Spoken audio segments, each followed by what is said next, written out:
Hello students, स्वागत है आप सभी का एनसीईआरटी गणित कक्षा 9वीं में। और आज हम प्रश्नावली 8.1 का प्रश्न क्रमांक 6 हल करेंगे। तो आइए सबसे पहले प्रश्न पढ़ लेते हैं। इसमें दिया गया है समांतर चतुर्भुज ABCD का विकर्ण AC कोण A को समद्विभाजित करता है। तो इस क्वेश्चन में हमें एक समांतर चतुर्भुज दिया गया है और साथ में उसका विकर्ण AC भी दिया गया है और ये बताया गया है कि वह जो AC विकर्ण है ना, वो कोण A को समद्विभाजित कर रहा है और हमें आकृति भी दी गई है। तो सबसे पहले हम आकृति साथ में रख लेते हैं ताकि हमें क्वेश्चन अच्छे से समझ में आए। ये देखिए, तो ये एक ABCD समांतर चतुर्भुज हमें दिया गया है। पहले से ही बोला गया है कि ABCD एक समांतर चतुर्भुज है। कौन सा चतुर्भुज है? समांतर चतुर्भुज है। अब इसका जो विकर्ण है AC वो मैं यहाँ पे खींच लेता हूँ और फिर इसके बाद हम देखेंगे कि कोण A को समद्विभाजित करता है तो कहाँ पे ये होगा। तो ये AC विकर्ण है और ABCD एक समांतर चतुर्भुज है। तो इसमें दिया गया है कि जो विकर्ण है AC यानी कि ये कोण A को समद्विभाजित करता है, यानी कि कोण A को समान दो भागों में बांटता है। तो कोण A कहाँ पे है? ये है ना पूरा। तो ये कोण A अगर पूरा है, ये देखिए, ये कोण A अगर ये पूरा कोण है तो विकर्ण जैसे ही यहाँ से निकलता है तो हुआ क्या, जैसे ही विकर्ण यहाँ से निकला तो ये हिस्सा और ये हिस्सा बिल्कुल बराबर बराबर होगा। यदि ये पूरा 90 अंश का होगा तो 45-45 में डिवाइड हो गया, क्योंकि 45 दूनी 90। तो कहने का मतलब है कि कोण A के बराबर बराबर दो टुकड़े होगा। जितना टुकड़ा ये होगा यहाँ पे, ये वाला जितना टुकड़ा होगा ना, उतना ही ये टुकड़ा होगा। तो ये दोनों टुकड़े आपस में कैसे हो गए? बिल्कुल बराबर, यानी कि दोनों कोण आपस में कैसे हो गए? बराबर। तो ये हमें दिया गया है कि जैसे ABCD एक समांतर चतुर्भुज है और उसमें विकर्ण AC कोण A को समान दो भागों में बांटता है। ये हमें दिया गया है। आगे लिखा है कि दर्शाइए कि यह कोण C को भी समद्विभाजित करता है। तो हमें ये दिखाना है कि जिस तरीके से कोण A दो भागों में बटा है, उसी तरीके से कोण C भी दो भागों में बट रहा है। ये हमें दिखाना है। दूसरे नंबर पर हमें ये दिखाना है कि ABCD एक समचतुर्भुज है, यानी कि जो ABCD पूरा है, जो हमें समांतर चतुर्भुज हमें दिया गया है, ये बाद में ये प्रूव हो जाए कि ये तो समचतुर्भुज है और ये हमें सब चीज़ें यहाँ पे दिखाना है।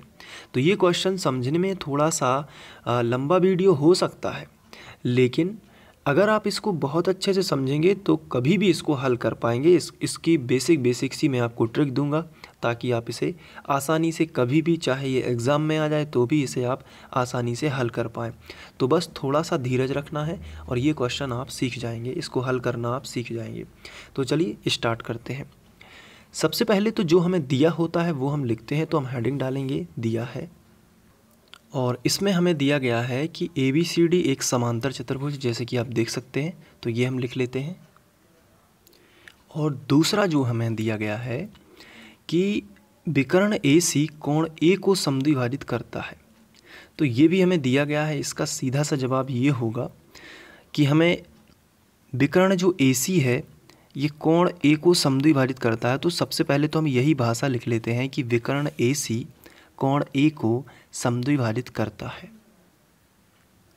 तो इसका क्या मतलब होगा? इसका मतलब होगा कि जैसे आप चित्र में आप देखिए, यहाँ पे ये जो विकर्ण AC है ना, ये कोण A को समद्विभाजित कर रहा है। तो जितना कोण ये होगा ना, उतना ही कोण ये होगा। ये दिया गया है। तो हम अर्थात करके लिख सकते हैं, अर्थात अगर हमें ये वाला कोण बताना है तो हम कैसे बताएंगे? DAC है ना, यहाँ तक है, क्योंकि ये ऊपर वाला केवल इतना रेड हिस्सा यहाँ तक है ना, तो ये इस लाइन से टच है रेड हिस्सा। तो कैसे बताओगे? DAC। तो अर्थात यहीं पे लिख देते हैं, कोण DAC बराबर होगा, ये वाइट हिस्सा जो है इसको कैसे बताओगे? वाइट हिस्सा कहाँ? यहाँ तक है ना, यहाँ से स्टार्ट होगा, ये वाली लाइन लेंगे C, बीच में बताएंगे A क्योंकि A पर कोण बना हुआ है, और यहाँ पे आ जाएंगे B। तो कोण CA और B, ये देखिए, ये हमें दिया गया है। कोण ए को समद्विभाजित करता है, इसका मतलब है कि ये दोनों कोण आपस में बराबर होंगे। अब आगे बढ़ते हैं। अब जो हमें सिद्ध करना है उसको लिख लेते हैं। ज़रा दर्शाइए की का मतलब होता है सिद्ध करना है। ये दोनों चीज़ें हम लिख लेते हैं। तो सबसे पहले हम हेडिंग डालेंगे सिद्ध करना है, और हेडिंग डालने के बाद हम देख लेते हैं कि हमें क्या सिद्ध करना है। तो हमें दो चीज़ें सिद्ध करना है, तो इसको भी हम पॉइंट में लिखेंगे। पहला पॉइंट जो हमें दिया गया है वो है यह कोण सी को भी समद्विभाजित करता है। यह का मतलब कौन? विकर्ण AC। तो यहाँ पे ये बताया गया है कि जो विकर्ण AC है अगर कोण A को दो बराबर हिस्सों में बांटता है तो ये C को भी दो बराबर हिस्सों में बांटेगा। यानी कि जितना हिस्सा यहाँ से यहाँ तक होगा उतना ही हिस्सा ये होगा, ये दोनों हिस्से बराबर होंगे। ये हमें सिद्ध करना है। तो हम यही लिखेंगे, मतलब कि जो यहाँ पे भाषा है इसको गणित में बदल देंगे।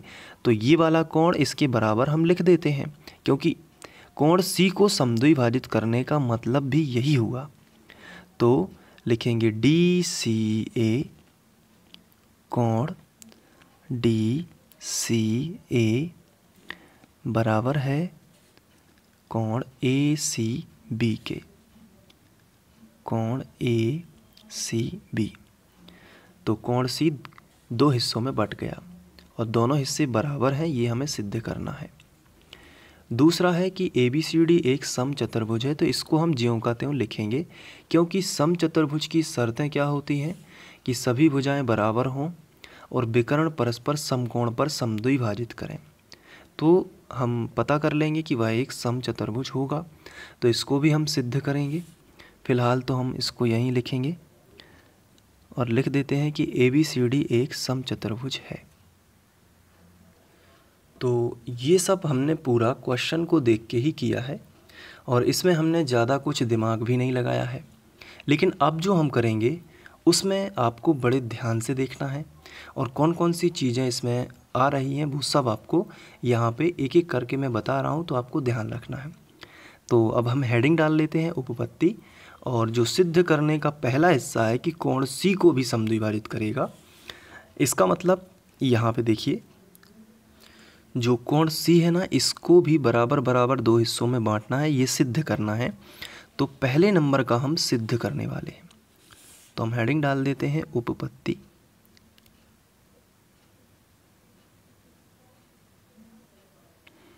और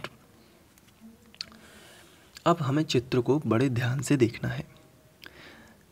ये वाला कोण इसके बराबर हमें सिद्ध करना है, तो हम वही त्रिभुज लेंगे जिसमें ये कोण शामिल है। तो बात करते हैं सबसे पहले वाले कोण की, जो कि यहाँ से लेके यहाँ तक है। तो यहाँ से लेके है ना, तो ये रेखा आगे बढ़ाएंगे और यहाँ तक है तो इस रेखा की तुलना करेंगे, यानी इसको भी आगे बढ़ाएंगे। तो जो त्रिभुज मिलेगा हमें उसी को लेना है। तो अगर हम त्रिभुज ADC ले लेंगे ना, कौन सा त्रिभुज AD और ये C, तो ये कोण उसमें शामिल हो जाएगा। और ये कोण किस में शामिल होगा, हमें कौन सा त्रिभुज लेना होगा, तो ये वाला AC और D। फिर से देखिए ACB, ये वाला लेंगे तो ये वाला कोण शामिल हो जाएगा उसमें। इसको हम अलग से भी देख सकते हैं। अगर हम ये वाला त्रिभुज अकेला देखें ADC वाला, तो ये देखिए यहाँ पे है ADC है ना, तो इसमें ये कोण सी शामिल है, आधा हिस्सा है लेकिन, और ये बाकी बचा हुआ आधा हिस्सा इसमें आ जाएगा। दूसरा त्रिभुज हम कौन सा ले रहे हैं ACB। तो ये दोनों त्रिभुज हमें लेने हैं। अगर इन दोनों त्रिभुजों में सर्वांग समता हमें हासिल हो जाती है तो उनके संगत अवयव से ये भी बराबर हो जाएंगे। बस इतनी सी चीज़ आपको याद रखनी है। तो चलिए अब हम स्टार्ट कर लेते हैं। तो हम वही त्रिभुज लेंगे। सबसे पहले हम लिखेंगे त्रिभुज, बताइए पहला त्रिभुज हम कौन सा लें, ये वाला ADC। तो हम लिखेंगे त्रिभुज ADC, और दूसरा त्रिभुज हम कौन सा लेंगे बताइए, दूसरा त्रिभुज हम लेंगे ताकि ये बचा हुआ हिस्सा आ जाए, तो लेंगे ACB त्रिभुज ACB में। अब इन दोनों त्रिभुजों में हमें सर्वांग समता हासिल करनी है। तो दोनों त्रिभुजों में सर्वांग समता हासिल करना काफ़ी आसान है, क्योंकि ABCD एक समांतर चतुर्भुज है, तो इसकी संगत भुजाएं, ये सम्मुख भुजाएं जो हैं वो बराबर होंगी। तो AD के बराबर हो जाएगा CB और AB के बराबर होगा क्या, ये DC। तो बहुत ही सिंपल है कि जो हमारा पहला त्रिभुज है ADC, उसकी जो भुजा AD है उसके सामने वाली भुजा CB के बराबर है, जो कि हमारे दूसरे त्रिभुज में शामिल है। कौन से त्रिभुज में, ACB में। आप देख सकते हैं, ये देखिए ACB में कौन सी भुजा शामिल हो जाती है, ये वाली CB, है ना। ACB में कौन सी भुजा शामिल होती है, CB, आप देख सकते हैं ना। और जो पहला त्रिभुज है उसमें ये AD आ जाती है। देखिए आप, पहला त्रिभुज हमारा कौन सा है, ADC। कौन सा है, ADC। तो इसमें कौन सी भुजा आ जाती है, ये AD।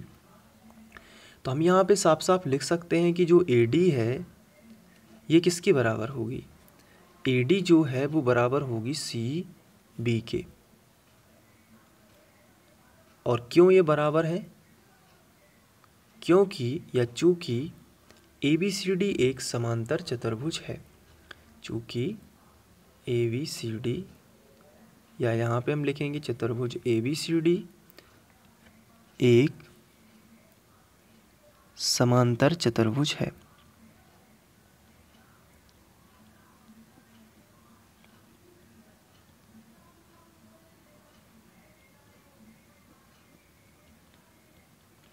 ये लिख दिया। तो जब ये वाली इसके बराबर है तो ये वाली इसके भी होगी। तो ये वाली भुजा हमारे पहले त्रिभुज में आती है। आप देखिए ध्यान से, ADC आती है ना, DC देख रहे हैं ना, आप देख पा रहे हैं ना, ADC में ये भुजा आ जाती है DC।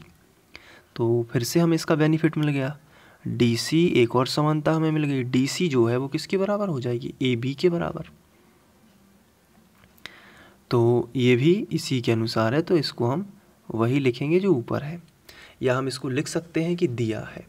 एक ही बात है, चूँकि ABCD एक समांतर चतुर्भुज है, आप ये लिख सकते हैं, या ऊपर हमें दिया गया है कि ABCD एक समांतर चतुर्भुज है, तो हम दिया है भी यहाँ पे लिख सकते हैं, कोई टेंशन नहीं है, आप चाहें जो भी लिख सकते हैं।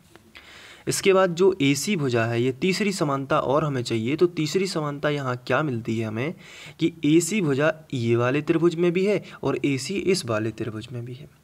अगर ये दो कमरे हैं, ऊपर का और नीचे का, तो ये जो AC है, ये दीवार हम समझ लें, तो ये दीवार दोनों कमरों में है। तो AC उभयनिष्ठ भुजा है, तो हम यहाँ पे लिखेंगे कि AC बराबर AC, और यहाँ पे लिख देंगे उभयनिष्ठ भुजा है।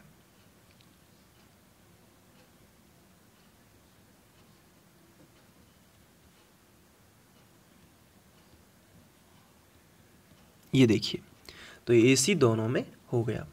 तो हमें ये तीन समानताएं मिल चुकी हैं, इससे ये दोनों त्रिभुज सर्वांग सम साबित हो चुके हैं। तो लिखेंगे, इसलिए हमारा जो त्रिभुज है, त्रिभुज ADC, ऊपर आप देख सकते हैं ADC, ये सर्वांग सम का चिन्ह लगा दिया।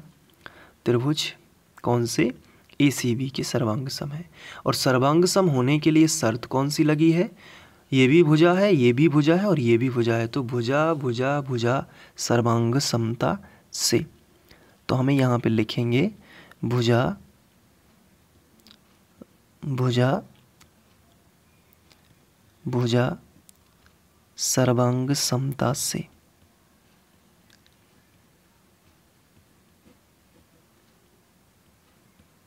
ये देखिए, जब ये दोनों सर्वांग सम हैं, तब इनके संगत अवयव में, अगर हम इस चित्र को ध्यान से देखें, ये देखिए, तो ये दोनों त्रिभुज सर्वांग सम साबित हो चुके हैं। इसका मतलब है कि अगर इस त्रिभुज के ऊपर अगर ये त्रिभुज रख दें, तो ये पूरी तरीके से इसको ढक लेगा, बिल्कुल बराबर बराबर ढकेगा। यानी कि ये भुजा इसके बराबर हमने साबित की है, क्योंकि समांतर चतुर्भुज है। ये वाली इसके बराबर है, तो चूँकि समांतर चतुर्भुज है, और ये उभयनिष्ठ भुजा है, AC दोनों में है, आप देख सकते हैं। तो ये वाला कोण इसके बराबर क्यों नहीं हो सकता, क्योंकि इसका संगत अवयव है, क्योंकि ये वाला कोण इसके बराबर होगा। कोण ए तो कोण ए ही है, तो ये दोनों भी आपस में क्या होंगे, बराबर। और ये तो हमें क्वेश्चन में भी दिया गया है कि समद्विभाजित करते हैं, तो आधा ऊपर का हिस्सा ये है, नीचे का हिस्सा ये आ गया, दोनों हिस्से कैसे हैं, बराबर। तो ये ऊपर का हिस्सा और ये नीचे का हिस्सा ये भी आपस में कैसे हो जाएंगे, बराबर। यानी कि कोण DCA बराबर होगा ACB के, है ना। ये दोनों कोण भी आपस में बराबर होंगे। तो जिस तरीके से हमें सिद्ध करना था, आप देख सकते हैं कि DCA ACB के बराबर है। आप यहाँ पे देखिए DCA यानी कि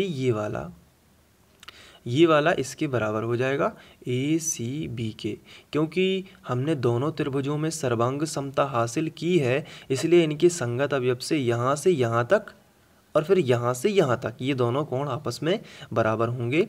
तो DCA यहाँ पे हम लिखेंगे, तब कोण DCA बराबर है कोण ACB के, कोण ACB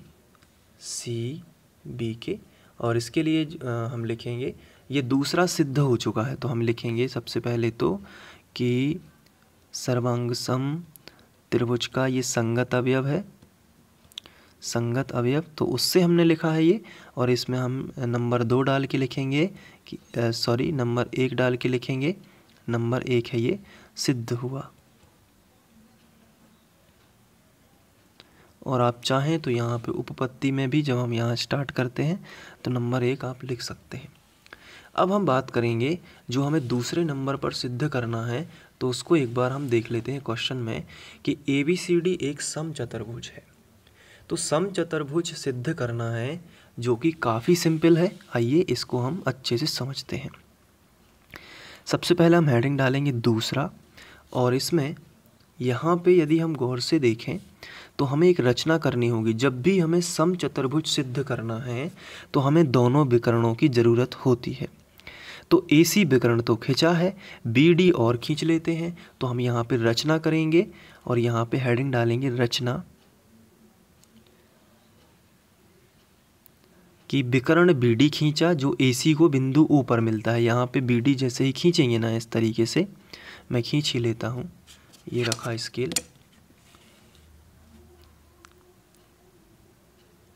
B और D के पास, और इस तरीके से खींच दिया। तो जैसे ही ये खींचा, यहाँ पे प्रतिच्छेदी बिंदु क्या मिला है, O। तो विकर्ण BD खींचा, रचना में हम लिखेंगे विकर्ण BD खींचा,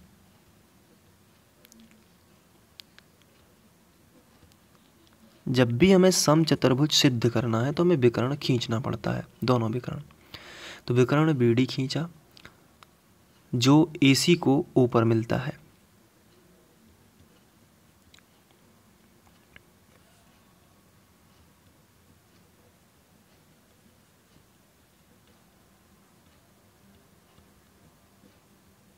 ये देखिए इस तरीके से, तो रचना कर दी हमने। अब हम जब भी हमें समचतुर्भुज सिद्ध करना होता है तो हमें दोनों विकर्ण चाहिए, और हम लगातार के कोई भी 2 त्रिभुज ले सकते हैं जिसमें हमें सर्वांग समता हासिल हो जाए। तो चलिए अब हम त्रिभुज लेंगे। तो हमें कौन से त्रिभुज लेने चाहिए लगातार में, यहाँ पे तो 4 त्रिभुज बन गए हैं। देखिए DOA एक ये त्रिभुज, नंबर 1, नंबर 2 वाला त्रिभुज ये देखिए DOC, ये नंबर 3 और ये नंबर 4, 4 त्रिभुज बन गए हैं। तो हमें कोई भी 2 त्रिभुज लेना है, लेकिन वो भी लगातार वाले। याद रखिए, आप ये और ये नहीं ले सकते हैं, ये और ये नहीं ले सकते।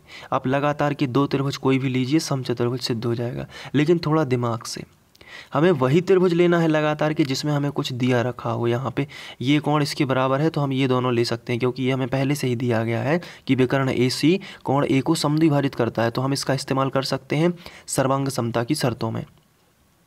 तो चलिए ठीक है, हम ये दोनों त्रिभुज ले सकते हैं। तो पहला त्रिभुज है ADO, त्रिभुज ADO, तथा दूसरा कौन सा लेना है बताइए, इसी के लगातार का ये, इसमें दूसरा कोण आ गया, इसमें पहला कोण आ गया, तो ABO ले लेते हैं साथ में, तथा त्रिभुज ABO में। तो हमने ये दोनों त्रिभुज लिए। अब इसमें 3 समानताएं हमें देखना है, तो देखते हैं कौन कौन सी है। तो पहली समानता तो ये है कि इन दोनों त्रिभुजों में, कौन कौन में, ए डी ओ में और ए बी ओ में, यानी कि ये वाला त्रिभुज हमने लिया है पहले, आप देख लीजिए पहले अच्छे से, ये वाला त्रिभुज, और दूसरा कौन सा लिया, ये वाला त्रिभुज साथ में, यानी कि ये और ये दोनों त्रिभुज। तो इसमें समानता सबसे बड़ी ये है कि ए ओ इस तरफ भी है और ए ओ इस तरफ भी है, यानी ए ओ से दोनों त्रिभुजों का निर्माण होता है। तो ए ओ उभयनिष्ठ भुजा है, तो हम यहाँ पे लिखेंगे ए ओ बराबर ए ओ और लिख देंगे उभयनिष्ठ भुजा है।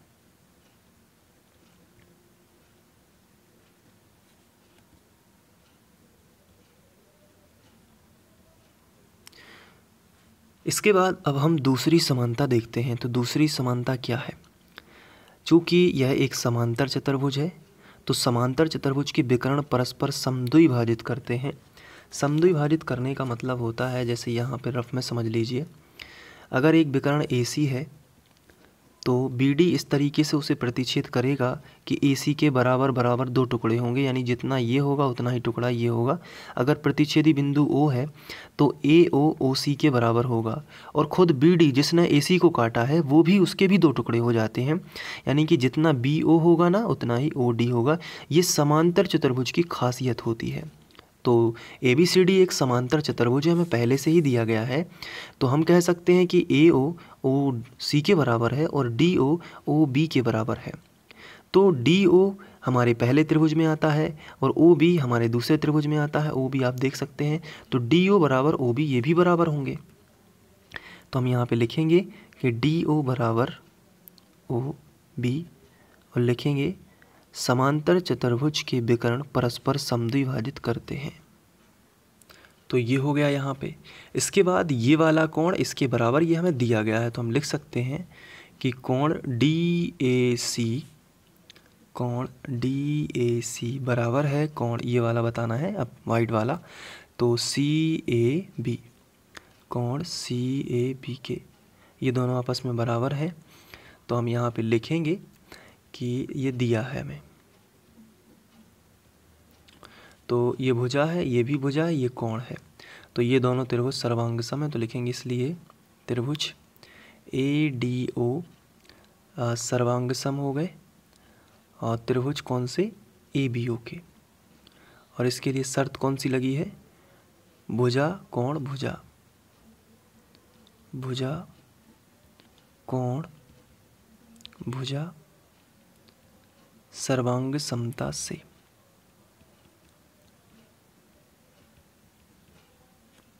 ठीक है, ये हो गया। तो इनके संगत अवयव बराबर होंगे, तो ये वाली भुजा इसके बराबर हो जाएगी, लगातार की दोनों भुजाएं। तो AD बराबर होगा AB। जब AD AB के बराबर है तो अगर हम ये दोनों त्रिभुज लेंगे तो ये तो हम पहले ही सिद्ध कर चुके हैं, तो ये दोनों कोण भी आपस में बराबर हैं इसकी तरह, तो ये भुजा इसके बराबर भी हो जाएगी। तो हम लिखेंगे कि DC बराबर BC हो जाएगी। और या फिर आपको ये नहीं लिखना है तो आप यहाँ पे एक चीज़ और कर सकते हैं कि इनके संगत अवयव में, चूँकि ये दोनों बराबर हैं, संगत अवयव हो गए, यहाँ पे हम लिख सकते हैं ये सर्वांग सम त्रिभुज के संगत अवयव है। तो इस हिसाब से अगर हम देखें तो DB एक सीधी लाइन है, तो इस पर ये दो कोण बनेंगे। हम ऐसा क्यों कर रहे हैं, हम ऐसा इसलिए कर रहे हैं कि समचतुर्भुज की खासियत क्या होती है कि चारों भुजाएं बराबर और जो विकर्ण है वो समकोण पर समद्विभाजित करेंगे। तो समकोण पर यदि समद्विभाजित प्रूव हो गया तो ये समचतुर्भुज तो वैसे भी है। तो इसके लिए हमें ये युक्ति अपनानी होगी कि BD एक सीधी रेखा है, चूँकि BD एक सीधी रेखा है, बिल्कुल स्ट्रेट है ना, तो सीधी रेखा है, बिल्कुल स्ट्रेट, ऐसे घुमावदार नहीं है। तो इस पे ये दोनों कोण 180 अंश के होंगे। कौन कौन से, पहला कोण DOA प्लस AOB, ये कितने के होंगे, 180 के। और साथ में ये दोनों कोण बराबर भी हैं, क्योंकि दोनों त्रिभुजों में क्या है, सर्वांग समता है। तो जितना कोण ये होगा उतना कोण ये होगा। तो यहाँ पे हम एक चीज़ और लिखेंगे, तथा ये दोनों कोण आपस में बराबर हैं। कोण पहला वाला ये वाला बताना है तो कैसे बताओगे, DOA, कोण DOA बराबर किसके होगा, AOB, कोण AOB। ये वाला कोण इस वाले कोण के बिल्कुल बराबर होगा, क्योंकि दोनों त्रिभुज पहले ही सर्वांग सम हैं। तो ये जैसे बराबर हैं ऐसे ये भी बराबर होंगे, जैसे ये भुजाएं बराबर हैं ना, सब बराबर हो जाएगा। तो इसको हम बना सकते हैं समीकरण 1, ठीक है, या बना सकते हैं 2, क्योंकि एक हमने ऊपर बना दिया था। तो अब चूंकि इनका योग 180 होगा, लेकिन ये दोनों आपस में बराबर हैं, तो DOA की जगह पर हम क्या लिख सकते हैं, AOB। तो हमने DOA की जगह पर क्या लिख दिया, कोण AOB, और AOB पहले से ही था, तो बराबर कितना हो गया, 180। ये दोनों जोड़ दिए तो कितने हो गए, 2 कोण AOB बराबर 180। 2 गुणा में है तो बटे में आ जाएगा, तो यहाँ पे आ जाएगा कोण AOB बराबर 180। अब बटे कितना, 2, 2 से कैंसिल, 2 इनाम 18, तो कोण AOB कितना होगा, 90। तो आ गया ना समकोण। तो समकोण पर समद्विभाजित हुआ है, तो जब AOB अगर यहाँ पे देखिए AOB अगर 90 अंश आ गया है, तो चूंकि दोनों कोण बराबर हैं तो ये भी कितना होगा, 90। तो फिर ये भी 90 हो जाएगा, ये भी 90, क्योंकि सब 180 है। इस तरफ भी तो DB लाइन है, तो हम लिखेंगे चूंकि AOB अगर 90 है तो AOB DOB के बराबर है, तो DOB भी कितनी होगी, कोण DOA भी कितना होगा, 90। अतः ABCD एक समचतुर्भुज है। चतुर्भुज ABCD एक समचतुर्भुज है।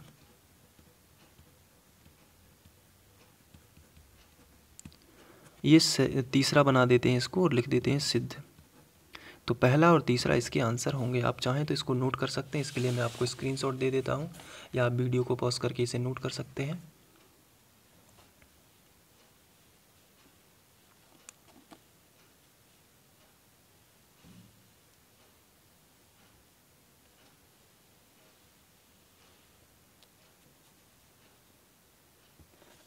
ये चित्र है, अगर आप बनाना चाहें, हालांकि क्वेश्चन में दिया गया है सिर्फ आपको ये BD विकर्ण खींचना है। यदि ये भी खींचा आता है तो आपको ये भी नहीं खींचना है, रचना भी नहीं करनी है, ठीक है।